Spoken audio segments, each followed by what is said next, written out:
अस्सलामुअलैकुम, my name is doctor किराम आरिफ। अगर आप मेरे चैनल में न्यू हैं तो मेरे चैनल को ज़रूर सब्सक्राइब कीजिएगा, ठीक है। मेरी वीडियो को ज़रूर लाइक करें और शेयर कीजिएगा और बेल आइकन के बटन को ज़रूर प्रेस कीजिएगा। जो आज हमारा टॉपिक ऑफ डिस्कशन है वो है, क्या शुगर या ब्लड प्रेशर के मरीज़ वैक्सीन लगवा सकते हैं या नहीं लगवा सकते, ठीक है।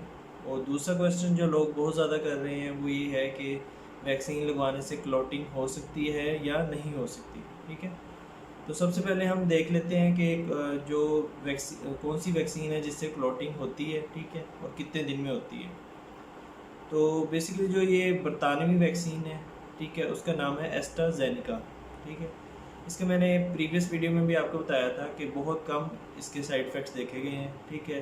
बरतानिया में 30 मिलियन लोगों से ज़्यादा लोगों को लगाई गई, फिर उसमें देखा गया, ठीक है, 180 लोग से दिन में ये क्लॉटिंग का जो वो था साइड इफ़ेक्ट्स देखा गया, ठीक है। तो इसमें जो बेसिकली जो क्लॉटिंग है, ठीक है, वो 5वें से 17वें दिन के दरमियान में हो सकती है, ठीक है, फर्स्ट डोज लगने के बाद। जब आप फर्स्ट डोज लगवाते हैं, ठीक है, उसमें 5वें दिन से लेके उसके डोज लगवाने के 17वें दिन तक आपको क्लॉटिंग की जो साइड इफ़ेक्ट है वो आ सकता है, ठीक है। तो अगर इसका मीन निकालें, मीडियम मतलब इसका दरमियान वाली वैल्यू निकालें, तो मतलब 11वें दिन या 9वें दिन आपको बनता है, ठीक है, उसमें आपको ये साइड इफ़ेक्ट आ सकता है। तो अब इसका ये मतलब नहीं है कि मैंने अब साइड इफ़ेक्ट बता दिया तो इसका मतलब कि वैक्सीन ना लगवाई जाए। मतलब मैंने आपको बार बार बता रहा हूँ कि इसका साइड इफ़ेक्ट बहुत कम आया है। मतलब एक चीज़ के अगर आप फ़ायदे ले रहे हैं तो उसके नुकसान अगर ना होने के बराबर हैं तो उसके फ़ायदे को देखा जाएगा, ठीक है। जो उसकी सेकंड डोज़ है, ठीक है, जो सेकंड डोज़ के बाद उसके क्लॉटिंग के प्रोसेस हैं। अब लोग पूछते हैं कि सेकंड डोज़ के बाद भी आ सकता है, जी आ सकता है, 24 से 48 घंटे में। जो सेकेंडरी जो रिस्पॉन्स होता है वो प्राइमरी की जो निस्बत ज़्यादा जल्दी आता है, वो 24 से 48 घंटे में आ सकता है। फर्स्ट डोज में 3 से 5वें से 17वें दिन तक आ सकता है, ठीक है, क्लॉटिंग का जो साइड इफ़ेक्ट है। और जो सेकंड डोज के बाद वो आ सकता है आपके 24 से 48 घंटे में, ठीक है। तो ये इसके साइड इफ़ेक्ट थे। दूसरा ये होता है कि हम लोग पूछते हैं कि क्या हम एस्प्रिन ले सकते हैं कि इसमें अगर क्लॉटिंग हो रही है।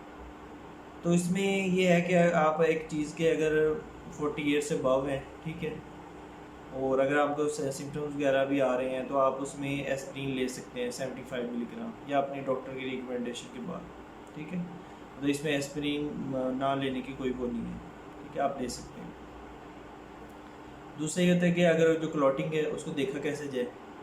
तो बेसिकली क्लॉटिंग को देखने के लिए हम डी डैमर टेस्ट करवाते हैं, ठीक है। डी डैमर जो होता है जो क्लॉट बन जाता है, ठीक है, जिसको हम थ्रोम्बस कहते हैं, जो उसके ऊपर फाइब्रिन्स जो थ्रेड्स होते हैं, बेसिकली डी डैमर उन्हें ही कहते हैं, ठीक है।